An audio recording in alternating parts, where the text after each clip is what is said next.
Hello students, maths IAS classes में आप सभी लोगों का मोस्ट वेलकम है। आज ये क्लास इंग्लिश ग्रामर की है और ग्रामर में हम पढ़ने जा रहे हैं एम्फेटिक। ठीक है, देर नहीं करते हैं तो शुरू करते हैं।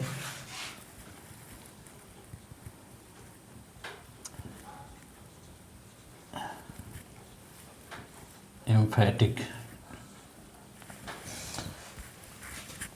एम्फेटिक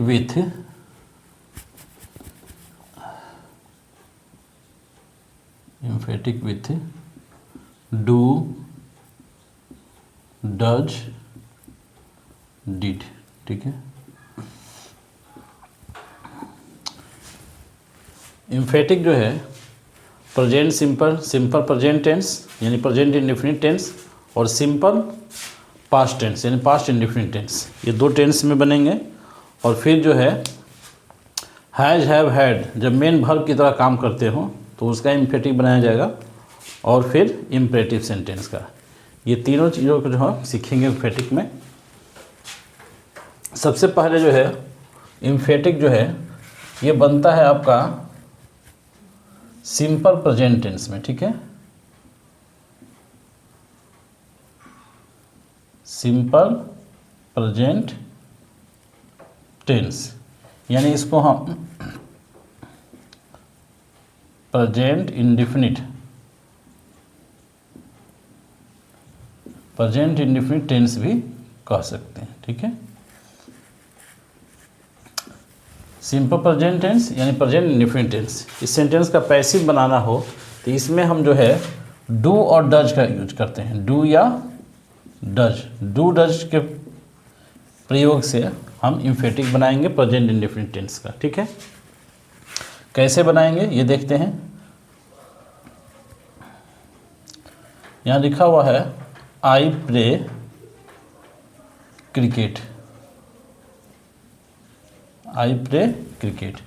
हमें इसका एम्फेटिक बनाना है तो सब्जेक्ट के बाद डू या डज लिख करके और एम्फेटिक बनाएंगे। ठीक है, तो यहाँ सब्जेक्ट आई है तो आई लिखेंगे और आई के बाद यहाँ पर लिखेंगे डू, उसके बाद लिखेंगे प्ले क्रिकेट।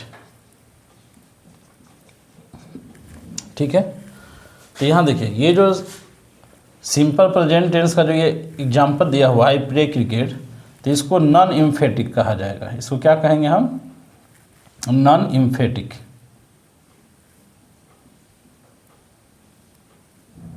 ये है नॉन एम्फेटिक।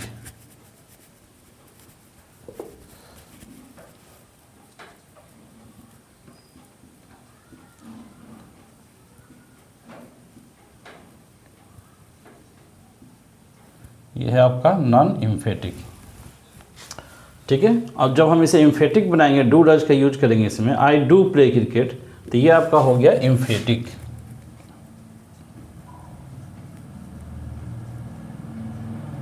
ये हो गया आपका एम्फेटिक। ठीक है, सेम इसी तरह से एक और एग्जांपल देखते हैं। ये एग्जांपल नंबर 1 हो गया।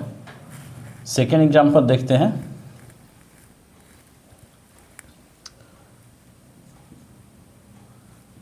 Non emphatic.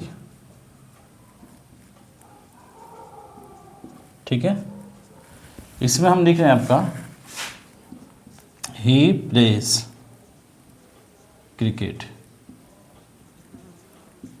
ठीक है, तो इसका एम्फेटिक क्या होगा?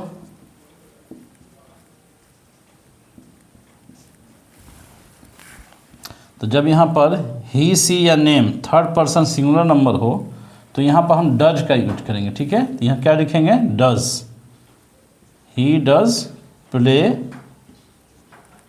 ही प्लेज क्रिकेट होता। ठीक है, ये करेंगे he does play cricket.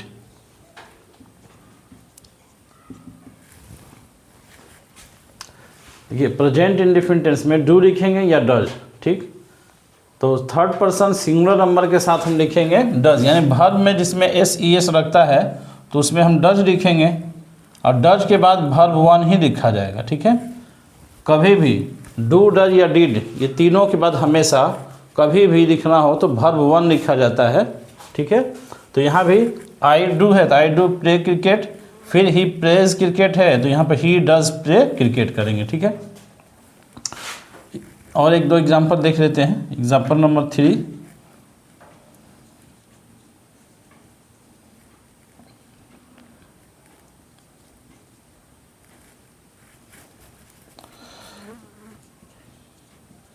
Non emphatic.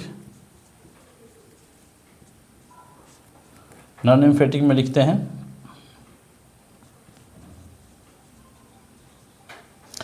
Teacher teaches English. ठीक है, तो इसका एम्फेटिक हम क्या लिखेंगे?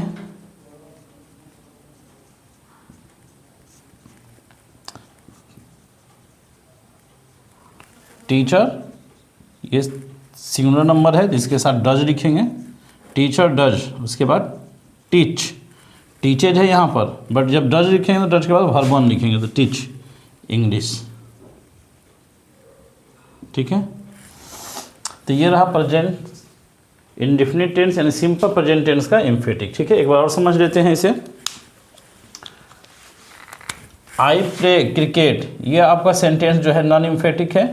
जब इसमें हम डू लगा देते हैं, आई डू प्ले क्रिकेट, तो ये आपका बन जाता है एम्फेटिक। ठीक है, सेम इसी तरह से ही प्लेज क्रिकेट है, तो इसमें हम डज का यूज करेंगे, सब्जेक्ट के बाद डज लिखेंगे, ही डज, डज के बाद प्ले क्रिकेट, तो ये आपका क्या हो गया? एम्फेटिक। और ये क्या है? आपका नॉन एम्फेटिक है। तो नॉन एम्फेटिक से एम्फेटिक बनाने के लिए क्वेश्चन आता है, तो आप इस तरह से बना सकते हैं डू डज का यूज करके। ठीक है, एक और एग्जाम्पल, टीचर टीचेज इंग्लिश। ठीक, तो यहाँ पर भी टीचर, टीचर के बाद डज लिखेंगे क्योंकि ये सिंगुलर नंबर है, डज, डज के बाद फिर टीच। अब यहाँ पे ई एस जो लगा हुआ है, जब डज लिख देंगे तो यहाँ ई एस नहीं जोड़ेंगे, वर्ब वन लिखेंगे। ठीक है, और इंग्लिश। तो ये सिंपल प्रेजेंट टेंस का एम्फेटिक रहा। ठीक है, अब इसके बाद हम पढ़ेंगे नेक्स्ट अगला simple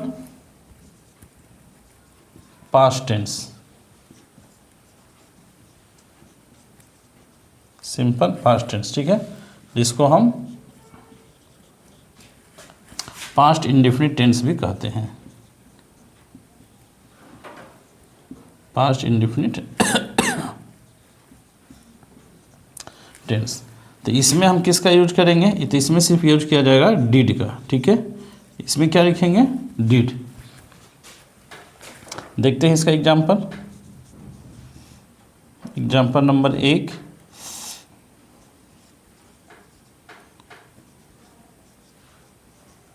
you wrote a letter. ये नॉन एम्फेटिक है, इधर पर हेडिंग कर दे नॉन एम्फेटिक का। ठीक है,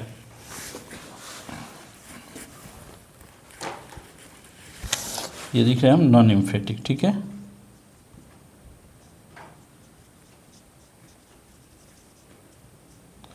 नॉन एम्फेटिक में क्या लिखेंगे? You wrote a letter. ठीक है, हमने लिख दिया यू रोट अ लेटर। चूँकि ये सिंपल पास्ट टेंस है तो इसमें वर्ब टू लगता है, तो यू रोट अ लेटर। इसका एम्फेटिक क्या हो जाएगा?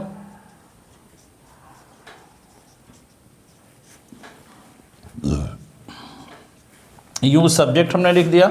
अब सब्जेक्ट के बाद इसमें हमें डिड का यूज करना है। ठीक है, तो यहाँ क्या लिखेंगे हम? Did, you did. डिड के बाद यहाँ देखिए नॉन एम्फेटिक में यू, पास्ट इंडेफिनिट टेंस में यू के बाद वर्ब वन नहीं, वर्ब टू होता है। ठीक है, ये क्या है? वर्ब टू है। बट जब डिड लिखेंगे तो डिड के बाद हमको वर्ब वन लिखना है, तो राइट का वर्ब वन क्या हो जाएगा? राइट, रोट ये सेकेंड है और ये फर्स्ट, ये हो गया आपका वर्ब वन। ठीक है, तो you did write a letter. समझ में आएगी बात? और एग्जाम्पल एक देख लेते हैं, नॉन एम्फेटिक।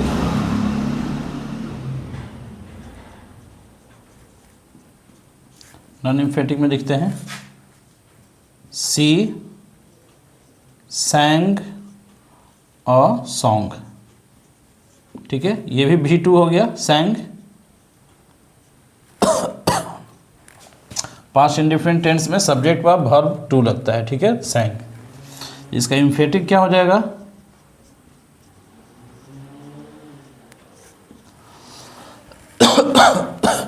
तो ये हो जाएगा आपका सी डिड और डिड के बाद वर्ब वन आएगा तो सैंग सेकेंड फॉर्म है, तो इसका फर्स्ट हो जाएगा सिंग। सी डिड सिंग अ सॉन्ग। समझ में आ गया? यानी पास्ट इंडेफिनिट टेंस का जब इम्फेटिक बनाएंगे तो सब्जेक्ट के बाद डिड लिखेंगे, डिड के बाद वर्ब वन लिखेंगे। ठीक है, सी डिड सिंग अ सॉन्ग। यहाँ पे यू रोट अ लेटर था, रोट सेकेंड फॉर्म है, ये V2 है, पास्ट इंडेफिनिट में वर्ब टू रखता है। तो यहाँ पर जब हम इसका इम्फेटिक बनाएंगे तो डिड, डिड के बाद वर्ब वन। अब यहाँ एक बार फिर से देखते हैं, प्रेजेंट इंडेफिनिट टेंस यानी सिंपल प्रेजेंट टेंस और पास्ट टेंस। ठीक है, पास्ट इंडेफिनिट टेंस या सिंपल पास्ट टेंस सेम एक ही है। तो इन दोनों में जब भी हम इम्फेटिक बनाएंगे तो सब्जेक्ट के बाद जब यहाँ डू लग रहा है या डज लिखेंगे या फिर जो है डिड, तो इन तीनों के बाद हमेशा वर्ब वन ही लिखा जाएगा, ना कि वर्ब टू या वर्ब थ्री या वर्ब के साथ SES नहीं लगेगा। ठीक है, हमें हमेशा जो है वर्ब वन यानी क्रिया जो होगी, वर्ब जो होगा वो फर्स्ट फॉर्म में ही रहेगा। ठीक है, ये हो गया आपका।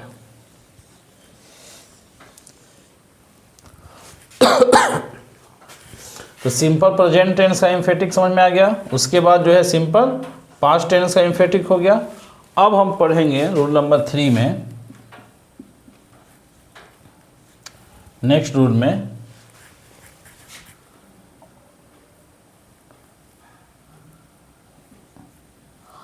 जब हैव, हैज या हैड मेन वर्ब, ठीक है ना, मेन वर्ब यानी कि मुख्य क्रिया, मुख्य क्रिया की तरह कार्य करे। जब have, has, had main verb की तरह कार्य करता हो किसी वाक्य में, तो इसका हम इम्फेटिक कैसे बनाएंगे। ठीक है, इसमें हम लिख देते हैं, एग्जाम्पल देखिएगा।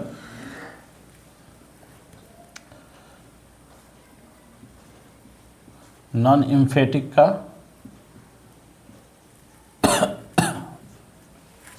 हम लिख रहे हैं, एक एक एग्जाम्पल देंगे सबका।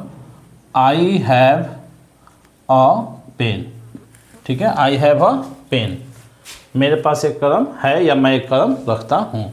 Has, have, had. ठीक है, तो यहाँ पर हैव जो है मेरे पास एक कलम है, यानी हैव का मतलब है मेरे पास है या मैं रखता हूँ। पास होना या रखना के सेंस में हैज, हैव, हैड का प्रयोग किया जाता है। ठीक है, अब इसका इम्फेटिक जब हम बनाएंगे, ठीक, तो इसमें सब्जेक्ट के बाद यहाँ भी डू, डज, डिड का ही यूज करेंगे। I do have a pen लिखेंगे। ठीक है, इसी तरह से जब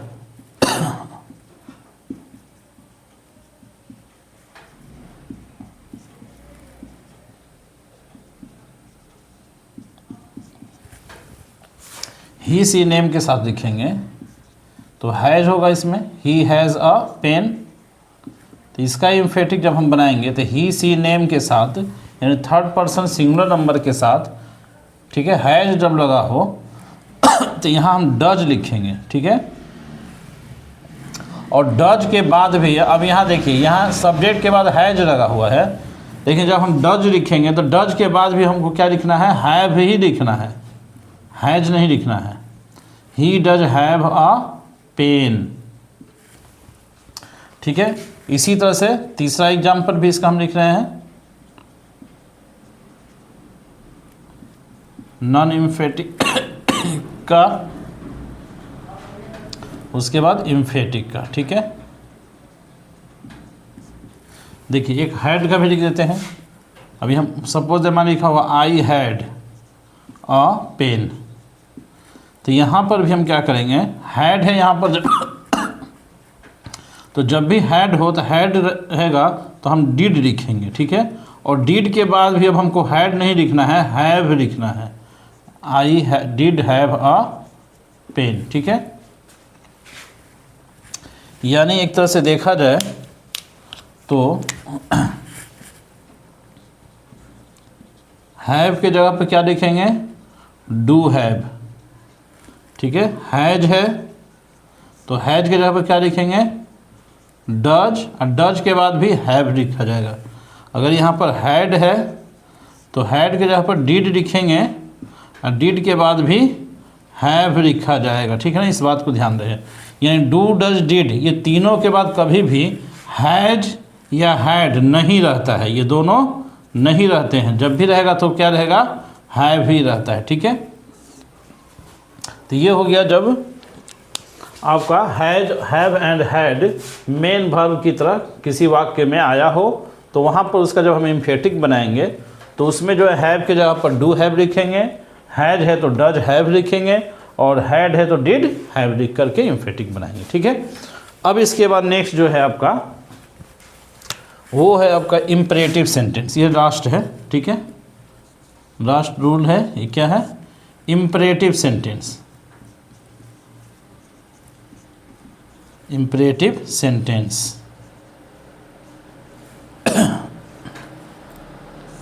यानी इम्परेटिव सेंटेंस का हम जो है इम्फेटिक कैसे बनाएंगे, ठीक है। तो इम्परेटिव सेंटेंस का जब हम इम्फेटिक बनाएंगे तो इसमें जो है ओनली डू का यूज किया जाता है, ठीक है। किसका यूज किया जाएगा, सिर्फ डू का, कभी भी डज या डिड का यूज नहीं करेंगे इसमें, सिर्फ डू से इसका जो है इम्फेटिक बनाया जाता है। समझ आएगी बात। इसका भी एग्जाम्पल देख लेते हैं। यहाँ आपका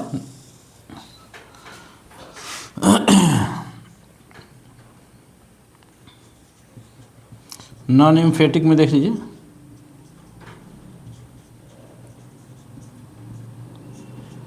सपोज मान लिखा हुआ है प्ले बॉल, ठीक है। प्ले बॉल लिखा, इसका इम्फेटिक क्या हो जाएगा, तो इसका इम्फेटिक बनाने के लिए तरीका क्या है कि वर्ब से पहले जो ये वर्ब है प्ले, इसके पहले जो है डू लिखा जाता है, ठीक है। यानी कि डू, उसके बाद प्ले बॉल। समझ आएगी बात।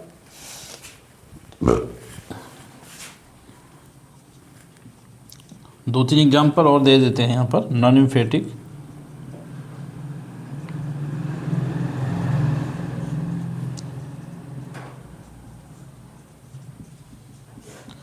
ठीक है, सपोज दैट मान लिखा हुआ है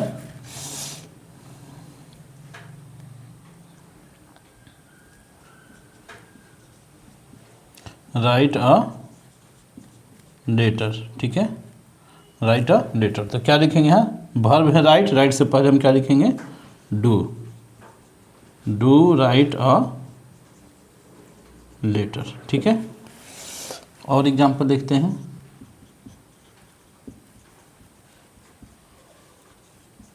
नॉन इम्फेटिक और इम्फेटिक।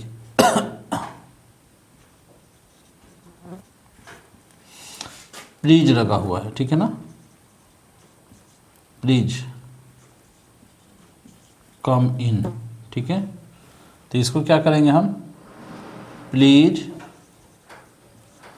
प्लीज को प्लीज लिखेंगे, और ये जो कम इन है तो वर्ब ये कम है तो इसके पहले यहाँ पर डू लिख देंगे, ठीक है, डू कम इन। एक और एग्जांपल देखते हैं लास्ट, इसके बाद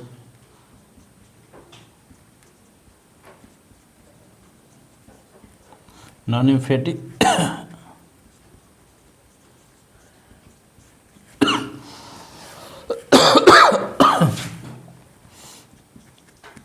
have a cup of T, तो यहाँ भी हैव से पहले क्या लिखेंगे, do have a cup of T, ठीक है। यानी इम्परेटिव सेंटेंस में जब हमें इम्फेटिक बनाना हो तो डज और डिड का यूज नहीं करेंगे, जब भी करेंगे तो डू का, और डू को लिखेंगे कहाँ, तो वर्ब से पहले, ठीक है। प्ले बॉल है तो डू प्ले बॉल हो जाएगा, write a letter, do write a letter, please come in तो प्लीज़ डू कम इन, ठीक है। एक बार और इसे देख लेते हैं। प्रेजेंट इंडेफिनिट टेंस यानी सिंपल प्रेजेंट टेंस में डू डज यूज करेंगे। ही सी ने थर्ड पर्सन सिंगुलर नंबर के साथ डज लिखेंगे। और पास्ट इंडेफिनिट टेंस जो है इसमें डिड, यहाँ पर ऑलरेडी वर्ब टू रहता है यहाँ पर, तो जब हम इसका इम्फेटिक बनाएंगे डिड लिखेंगे तो डिड के बाद वर्ब वन लिखेंगे, ठीक है।